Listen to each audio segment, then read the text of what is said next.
আসসালামু আলাইকুম রহমতুল্লাহি ওয়া বারাকাতুহু। আজকে আমরা জানব কিভাবে কম্পিউটার ডেস্কটপের আইকন হাইড করা যায় এবং হাইড করা আইকনকে পূর্বের অবস্থায় ফিরিয়ে আনা যায়।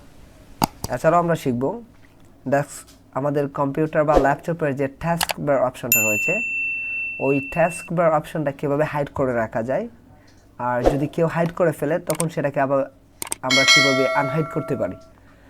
সো ডেস্কটপের যে বিদ্যমানকৃত আইকন রয়েছে ওইগুলোকে আমাদের হাইড করার জন্য আমাদের ডেস্কটপের যে কোনো একটা অপশনে মাউসের রাইট বাটনে ক্লিক করে চলে যেতে হবে ভিউ অপশনে। দেন আপনি ডান পাশে দেখবেন অনেকগুলো অপশন রয়েছে। সো এখানে নিচে যাবেন, যে গিয়ে দেখবেন যে শো ডেস্কটপ আইকনস, এখানে একটা রাইট চিহ্ন দেওয়া আছে। যদি আমি এই রাইট চিহ্নটাকে তুলে দেই তাহলে কিন্তু আমার ডেস্কটপের আইকনগুলো অটোমেটিক্যালি হাইড হয়ে যাবে। সেমত অবস্থায় আমি যদি এটাকে আবার পূর্বের অবস্থায় আনতে চাই, মনে করেন আমি কারো কম্পিউটার চালাইতে গেলাম, দেখলাম ডেস্কটপের মধ্যে কোনো আইকন নাই, দেন আমার যদি নলেজ থাকে কম্পিউটার সম্পর্কে, দেন আমার ভিউ অপশনে গিয়ে আমি আবার এই ডেস্কটপের শো যে অপশনটা আছে এটাতে আমি একটা রাইট চিহ্ন দিয়ে দিলে কিন্তু আমার ডেস্কটপের যে আইকনগুলো আছে ওগুলো পূর্বের অবস্থায় ফিরে আসবে। সো আমি এটাকে হাইড করে দিচ্ছি। দেন আমার ল্যাপটপ বা কম্পিউটারের যে টাস্ক বারটা আছে নিচে, এই টাস্ক বারটা কীভাবে আমি হাইড করতে পারবো। সো এই টাস্ক বারটা হাইড করার জন্য আমাদের মাউসের রাইট বাটনে ক্লিক করব টাস্ক বারে ইন্ডিকেট করে, দেন আমরা চলে যাব টাস্ক বার সেটিংস অপশনে।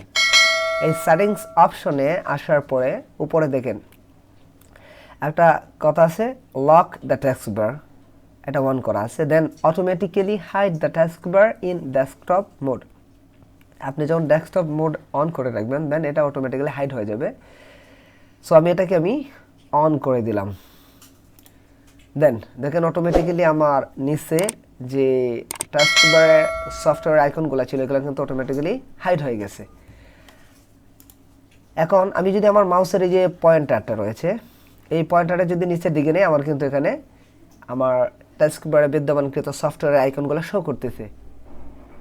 সো যদি কারো কম্পিউটার বা ল্যাপটপ চালানো অবস্থায় দেখা যায় যে কোনো সফটওয়্যার বা কোনো টাস্কবারে কোনো আইকন নাই, তখন অবশ্যই আপনাকে এটা মাথায় রাখতে হবে যে আমি যার কম্পিউটার ইউজ করতেছি সে হয়তো স্পেশালভাবে ওইগুলো হাইড করে রাখছে যাতে সিকিউরিটি সঠিকভাবে মেনটেন করতে পারে। কারণ অনেক সময় ছোট ছেলেমেয়েরা যারা কম্পিউটার ড্রাইভিং পারে না তারা সফটওয়্যার এলোমেলো করে ফেলে, তখন কিন্তু কম্পিউটার উইন্ডোজ নষ্ট করে ফেলে, আবার অনেক সময় অনেক গুরুত্বপূর্ণ জিনিস ডিলিট করে ফেলে। সো যদি এরকম অবস্থা থাকে তখন আমাদের এই ভিউ অপশনে গিয়ে ডেস্কটপ এটা এভাবে নিয়ে আসতে হবে। দেন আমাদের টাস্কবার অপশনে আমাদের মাউসের যে পয়েন্টারটা আছে সেটা নিয়ে গেলে কিন্তু আমাদের দেখাবে, বাট এটা কিন্তু সরিয়ে ফেললে কিন্তু হাইড অপশনে আবার চলে যায়। এটাকে আমার আনহাইড করতে হলে অবশ্যই আমাকে আবার টাস্কবার সেটিংস অপশনে যেতে হবে।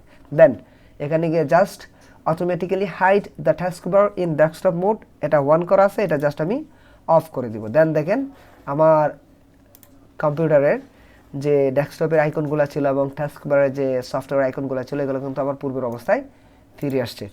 আশা করি ভিডিওটা দেখে বুঝতে পারবেন যে কম্পিউটার বা ল্যাপটপের সফটওয়্যার কীভাবে হাইড করা লাগে ডেস্কটপের, এবং কম্পিউটার বা ল্যাপটপের যে টাস্কবার রয়েছে সেটাকে কীভাবে হাইড এবং আনহাইড করা যায়। ভিডিওটা দেখে যদি উপকৃত হয়ে থাকেন অবশ্যই আমার চ্যানেলটিকে সাবস্ক্রাইব করে পাশে থাকা নোটিফিকেশন আইকনটিকে অন করে দিবেন এবং পাশে থেকে আমাকে একটু সাপোর্ট দিবেন যাতে করে পরবর্তী কোনো ভিডিওতে এরকম নিত্য নতুন কম্পিউটার রিলেটেড এবং শিক্ষণীয় বিষয়ক ভিডিও বানাতে পারি। সকলেই ভালো থাকবেন। আসসালামু আলাইকুম রহমতুল্লাহি ওয়া বারাকাতুহু।